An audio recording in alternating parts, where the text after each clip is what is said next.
Hi guys, Troy from the Do-It-Yourself World and the Off-Grid Project.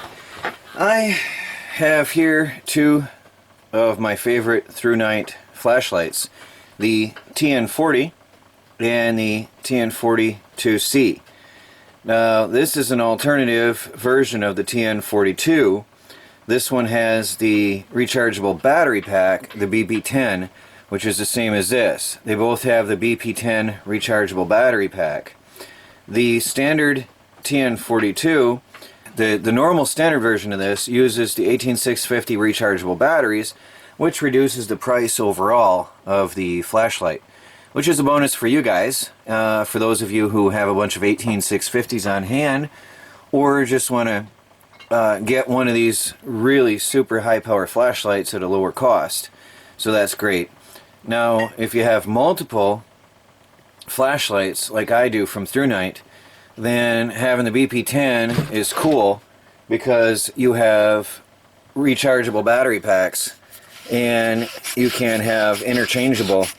They come off like this, right? They screw it off, and you've got interchangeable battery packs, and that's the BP10, which you can buy separately and have for your batteries or for your flashlights.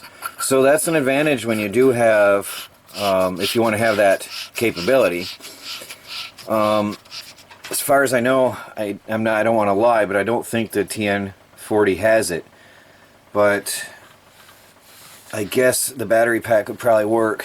I'd have to ask ThruNite, so you might want to check that out. But I want to compare these two flashlights side by side, and we'll take them outdoors and compare them to see, well, to give you guys an overview. For those of you who are shopping for one of the ThruNite flashlights and can't decide which of their super high power models you want, hopefully this will help you out. Now, I first had the TN40, which has 4 mega bright Cree LEDs inside, and the TN40 has a super crazy mad brightness of 4,450 lumens. This is the absolute brightest spotlight slash searchlight that I've ever seen on the market, okay? You can't find anything that bright in stores. I looked and searched around for months. Everywhere I go, I look at LED spotlight searchlights, and I can't find anything that comes even close to this. Now, you guys can see, I'll put links down below here in the video description and on the article I'm going to write to both of the videos that I did for these individually. They are both just mind-blowing, amazing, powerful lights. The TN42 now has a little bit lower intensity at 2000 lumens, but the big difference is this one throws its light, it has a single LED, alright, but this one throws its light further. The way it's designed, with the longer head, the deeper well there, really deep well, you can see the depth of that, okay? The single LED as compared to the shorter head and the shallower well of this one, this guy throws the light as far as 1,550 meters, okay? That's their rated distance, but that is not the limit at which you can see the light. That's how far you can see clearly at night by the light of this flashlight. Now the TN40, on the other hand, claims 1,151 meters. So 1,500, 1,100.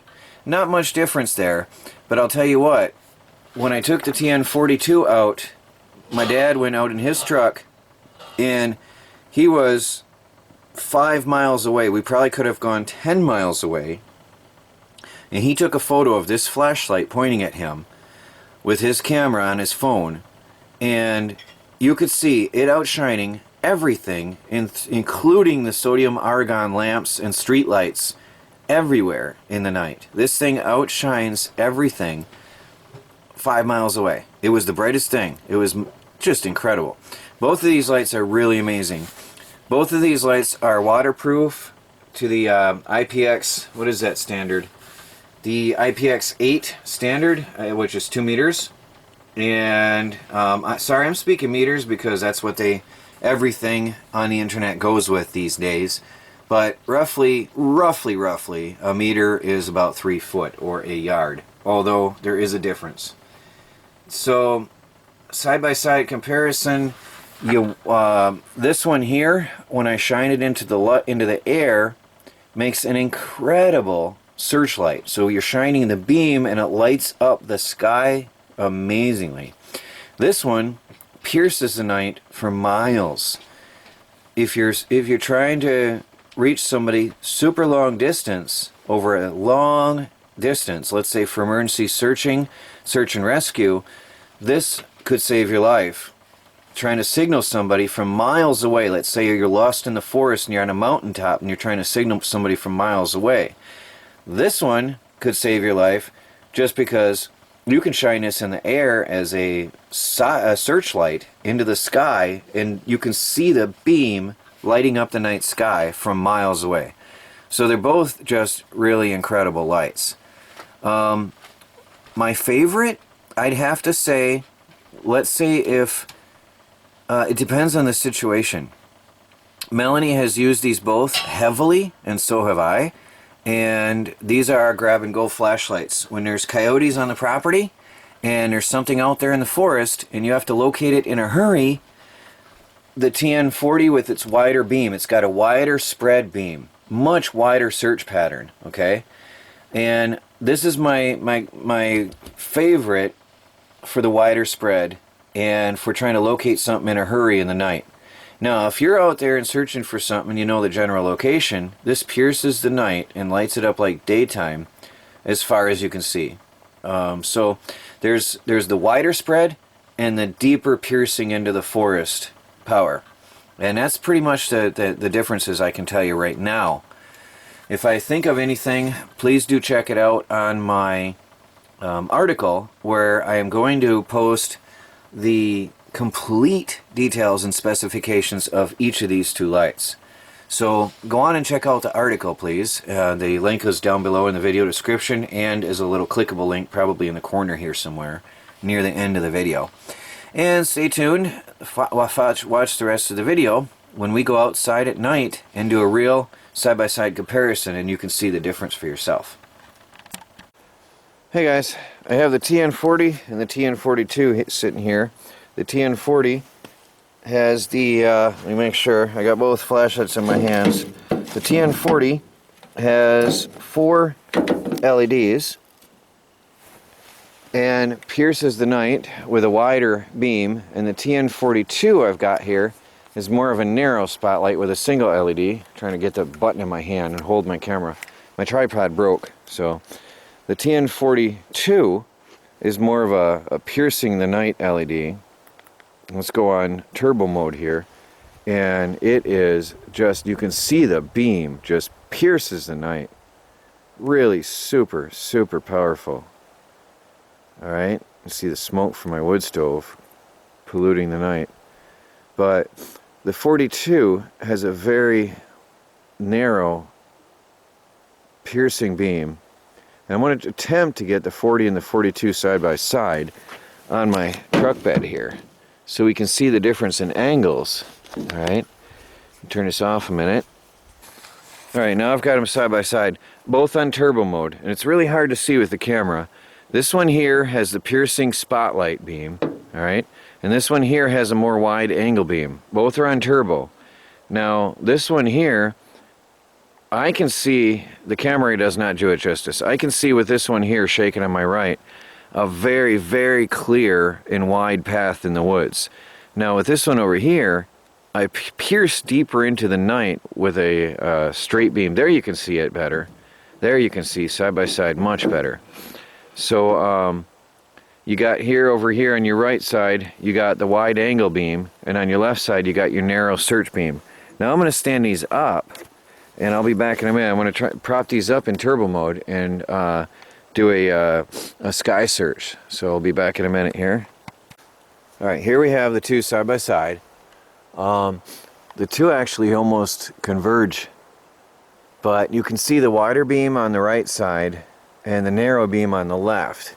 So the narrow beam is going to pierce the night sky. I'm shooting straight up into the air. The narrow beam is going to pierce the night sky, and actually it's so bright that they actually highlight the tree. Although you can see the beam here, it's still highlighting the tree right here. Come on, camera. The one is more of a, I would call it a good searchlight, and the other one is like a spotlight. So the one on the right, the wide beam, is really good for finding yourself around, or like I use it for finding predators in the night when I'm not sure what I'm looking for. And the one on the left with the narrow beam is good if there's something deep in the forest and you know where it is. You just want to light it up like daytime. So there's the TN40 and TN42C lighting up the night sky. You can see the wider beam on the right. Now here again, the wider beam on the right and a super piercing narrow beam on the left. This is in high, and then I'm going to flip them in the turbo. The left one's going in the turbo. Alright. Then the one on the right's going to go into turbo. And that's just really bright. So the one on the right, like I said, if you're out there in the dark and trying to find something and you don't know exactly where it is, like I hear coyotes out there right now, I would use that one. And the one on the left, usually if there's people running through the woods nearby and I can pretty much hear where they are and I'm trying to angle in on them, I use that one on the left just to spotlight things deep into the forest. So also the one on the right is great for working, and general working. I had it out tonight. A guy was hauling a trailer which fell into mud, and I had the that one out there tonight working. And then the one on the left wouldn't be so good for that. That's more of your searchlight for long distance piercing. And don't forget, I've tested both of these lights for multiple miles. They are both amazing and can be visible, can be seen for miles away. So both of them will save your life. The ThruNite flashlights are the best lights I've ever had in my hand. So there you go, guys, side by side, the TN40 and the TN42. Well, there you have them, guys. The TN40 with its wide angle beam, great for working outside in a pitch black or for lighting up a wide area, and the TN42C with its narrow piercing beam for long distance searching. Both have great uses. Both can save your life in an emergency and survival situation, and I love them both very much. We have used them both very heavily here at the Off-Grid Homestead. So thank you, ThruNite, for some very fine products. And that's it, guys. Troy from the Do-It-Yourself World and the Off-Grid Project.